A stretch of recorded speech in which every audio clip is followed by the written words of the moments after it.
courage to pursue a story, even when your editors tell you it's not a good story or they don't want you to pursue it, even when public officials or others around you tell you that you're wrong and it's not a story, even when your other competitors don't follow it and you're all out there by yourself, and you've got to say, am I crazy? Even when your friends and your family and your fellow citizens tell you, why are you pursuing this?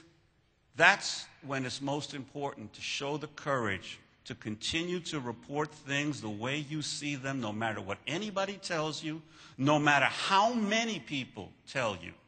Because, you know, the last year or so, I've chuckled and watching all the television coverage on CNN and MSNBC and a lot of the newspapers all talking about the anti-war candidate Barack Obama and all giving this very positive spin on his campaign.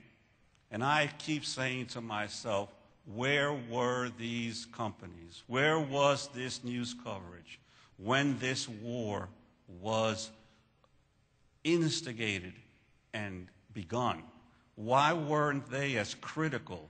Why weren't they as searching at the time when it really would have mattered, when it could have saved lives, when it could have affected how the public saw what our government was doing?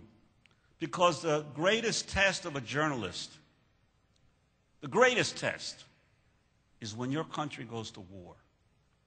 Because throughout the history of civilization, governments have always needed to convince their people in time of war to support the war. Why else would the people send their sons and daughters to be killed if they could not be convinced that a war is just? But in every war that has ever occurred throughout history, at least one side has been in the wrong, and sometimes both are in the wrong for pursuing that war. Yet the governments have needed their press to whip up public frenzy.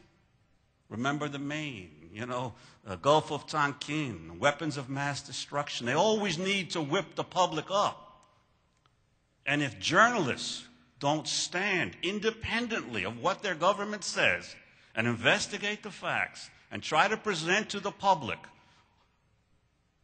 the facts so that they can make their own decisions, then we are accomplices. And as much as there is criticism of what has happened now, I raise the primary criticism to us in the press that we didn't do our job when we needed to do it, and as a result, we're facing what we are today. So I urge the young people, keep your courage, most of all. Everything else you can learn, but keep your courage, keep your principles, pursue what you see to be true, pursue the facts as you see them, and you will be able to make contributions like a Francisco Ramirez, like a Jovita Idar, like all the others who came before us, like a Maggie Rivas Rodriguez. You'll be able to make those contributions and even more. So thank you all for this award, and thank you to NAHJ for all you've given to me. And I especially want to thank my wife, Nurka Alvarez, who has supported me through all of this, and to my wonderful daughter, Gabriela, who is here, and to my older children who could not be here.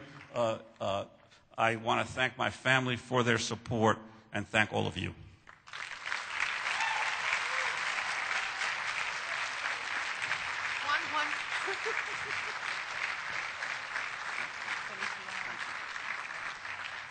Felicidades, Juan. Congratulations. How about a big round of applause for the 2008 Hall of Fame inductees, Juan, Maggie, Francisco.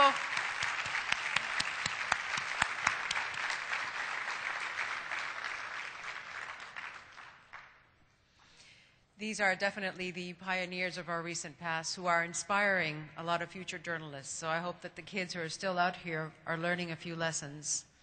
This is something you may not hear in the classroom. You're hearing it from real, live journalists and folks who are chronicling the events as they happen. Okay, we're almost there, folks. We're almost there. One more time before we say goodbye, I'd like to invite the president of NAHJ, Rafael Olmeda. Rafael.